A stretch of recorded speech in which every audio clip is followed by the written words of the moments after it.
નૈઋત્યનું ચોમાસું સમય કરતા વહેલું મહારાષ્ટ્રમાં પહોંચી ગયું હતું, પણ છેલ્લા ઘણા દિવસથી ચોમાસું નિષ્ક્રિય થયું, એટલે કે 26 મે 2025 થી નૈઋત્યનું ચોમાસું છે તે મહારાષ્ટ્રમાં નિષ્ક્રિય થઈ ગયું હતું. મોન્સૂન બ્રેકની કન્ડિશન સર્જાઈ હતી, પણ છેલ્લા 3-4 દિવસથી અરબ સાગરમાં કરંટ આવ્યો છે. અરબ સાગરમાં એક વરસાદી સિસ્ટમ બની છે અને એ સિસ્ટમને કારણે હવે ફરીથી ચોમાસું સક્રિય પણ થયું છે. એટલે હવે આવનારા દિવસમાં ગુજરાતની અંદર ચોમાસાનો પ્રવેશ થાય તેવી શક્યતાઓ પ્રબળ બની છે. આજે 16 જૂન છે. સામાન્ય રીતે 15 જૂને ગુજરાતમાં ચોમાસું આવી જતું હોય.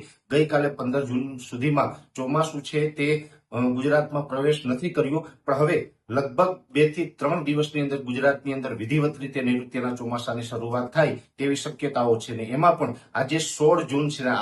આજે 16 જૂનથી લઈ અને 20 જૂન દરમિયાન રાજ્યના અનેક વિસ્તારોની અંદર સામાન્યથી ભારે અને અમુક જગ્યાએ અતિ ભારે વરસાદોની પણ સંભાવનાઓ છે. કેમ કે અત્યારે અરબ સાગરની અંદર એક વરસાદી સિસ્ટમ સક્રિય છે, જે અત્યારે સાયક્લોનિક સર્ક્યુલેશનના સ્વરૂપમાં છે, પણ હવે આવનારા 24 થી 36 કલાકની અંદર ઇન્ટેન્સિફાય થઈ અને એ લો પ્રેશર અથવા તો વેલ માર્ક લો પ્રેશરમાં ફેરવાય તેવી શક્યતાઓ વધી રહી છે. અને આ સિસ્ટમને કારણે આમ તો છેલ્લા 2 દિવસથી રાજ્યના અલગ અલગ વિસ્તારોની અંદર વરસાદો પણ પડી રહ્યા છે અને હજુ 4 થી 5 દિવસ સુધી રાજ્યના અમુક વિસ્તારોની અંદર વરસાદ પડશે. આમ જોવા જઈએ તો ઓલ ઓવર ગુજરાતમાં, જેમાં સૌરાષ્ટ્ર હોય, કચ્છ હોય, ઉત્તર ગુજરાત, મધ્ય ગુજરાત, દક્ષિણ ગુજરાત, તમામ ભાગોની અંદર વરસાદની શક્યતાઓ છે.